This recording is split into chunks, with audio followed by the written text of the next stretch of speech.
Doing good. Good. A question for you first and foremost, your health. You've been through so much in the last year with COVID and hammates and backs and the cartilage issue. Just physically, how are you feeling? About 80%. Is that 80% on your hand? Now my hand was just a cleanup. My TFCC has been torn for since 2011, and every time I did this motion, like I'm hitting, the flap of it was basically rubbing against whatever it was rubbing against. So they had to go in there and cut that flap off to ease up that pain for me. So I would think of it more so as like just a cleanup. And is that something that had been bothering you since 2011 and you knew about it, but it was just kind of, you just fought through it, or why did it No, take it so long? wasn't bothering me until recently. Um, when I was experiencing it for a couple of years, but it just got worse and worse. But like last year, there were so many issues. The hamate, I thought it was the hamate at first, and when we cleaned up the hamate, when I was still feeling the TFCC, it kind of made that a little bit more clear.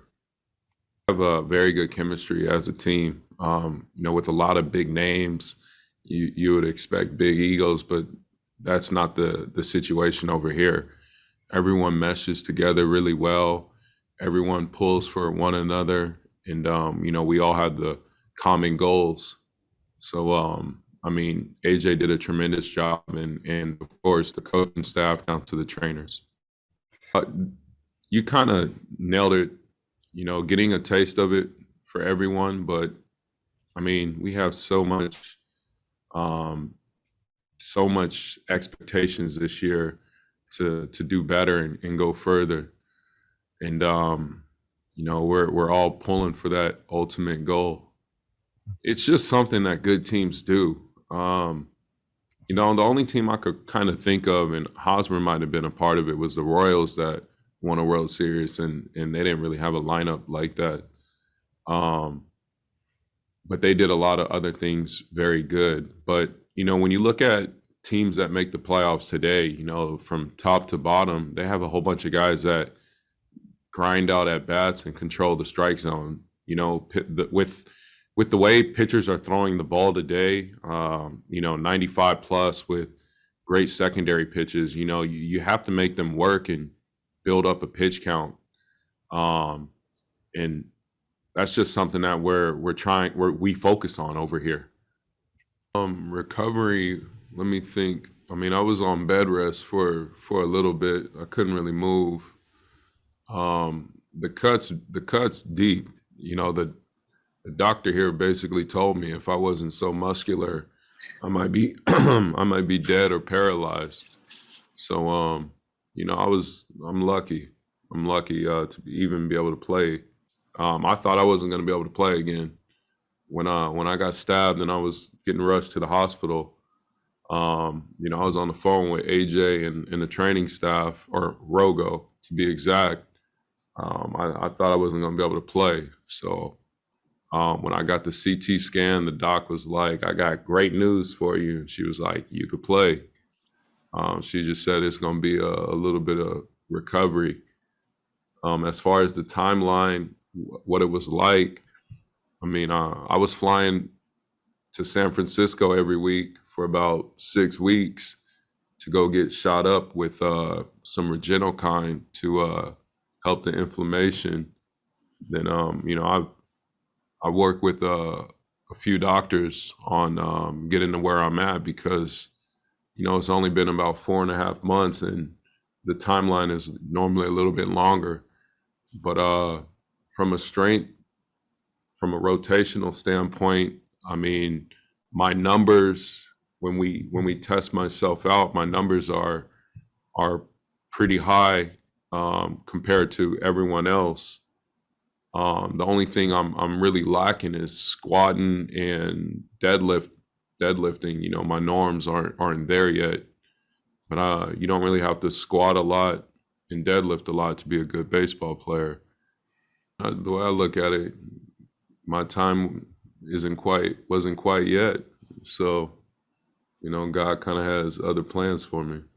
Good morning, Tommy. You said earlier that you were at 80%. What does an 80% Tommy Pham bring to the Padres? And do you feel like you have something to go ahead and prove this season? I mean, from a running standpoint, what I normally run on the treadmill is 25. I mean, I should say my best on my treadmill at home was 25 miles per hour in the past. And before I left, I was at like 24.3. So I'm not too far off from my best. Just physically, like I said, I can't squat a lot yet or deadlift a lot because my back's just not ready. I'm only, like I said, 4.5 months. Hitting wise, my swing, rotation, and all that is fine. I've been hitting for a long time actually.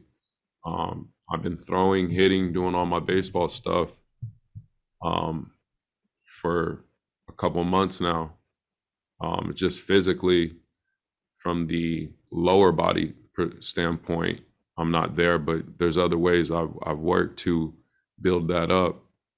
The next part of your question, I probably had the most to prove because I had a terrible year. I know analytics with the best of them. My WRC was down, and that's something I look at. I was negative in defensive runs saved last year, -1 to be exact. I always take pride in not being negative because I don't want to be a detriment to the team on the field. So, this is my free agent year as well. So I feel like I had the most to prove because I know I'm not a 78 WRC hitter, and I know I'm not a negative defensive player. I know what I'm capable of bringing to the table. With my speed and my athleticism, I know I'm capable of being an above average elite player in this game. I'm sorry, go ahead. I'm sorry. No, you're fine.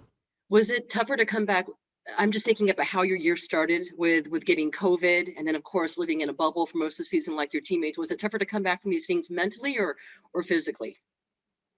No, to be honest with you, I was raised by my grandmas and my mom, and they basically kind of instilled in my life, you can't be no weak mentally, you can't be no weak black man. So I always kind of pride myself in that.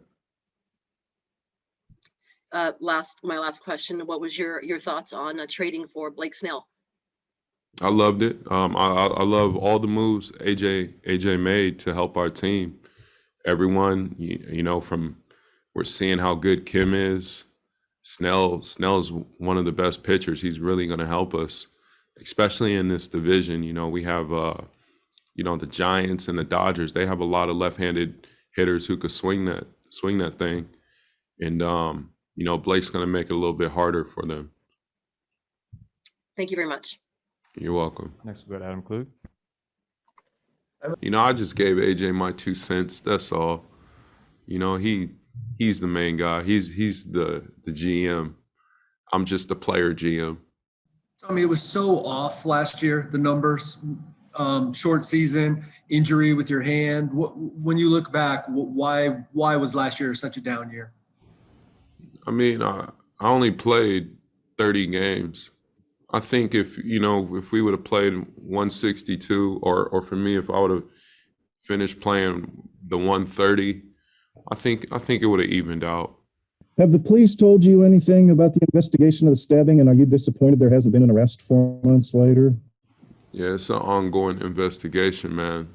I'm not your question. That's not something I could talk about.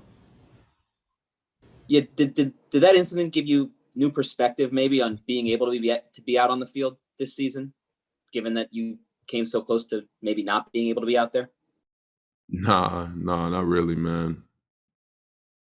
I still look at everything almost the same. If anything, I probably would just spend more money and stop saving as much because, you know, if I die, then I feel like I have too much money in the bank and I didn't live enough. And then switching gears, what specifically makes Blake Snell tick, and what makes him that dominant pitcher that he is? His arsenal. You know, if you look at Blake, he has really 4+ pitches and he commands them. You know, not too many guys. I don't know if there's probably a handful of guys in the big leagues that could do that. Hey, Tommy, you mentioned giving AJ your 2 cents. How's the way he interacts with players, his own players, maybe a little different than any other GM you've been around? I think he's somewhat similar to Neander. You know, he kind of likes to hear how players feel about other players, you know, before he makes a move. And I think that's beneficial to teams, actually. In terms of getting to know players, have you noticed he kind of drills down a little deeper than some other executives around the game? Absolutely.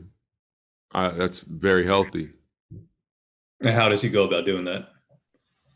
I don't want to release, you know, spill all the beans, you know, but I think in baseball in general, it's good to get to know, you know, your teammates and your players, because we all come from different backgrounds. You know, I have teammates from Korea, Japan, DR, Venezuela, and you know, I've played winter ball. You kind of get to see how everything's different. It gives you a different perspective about people.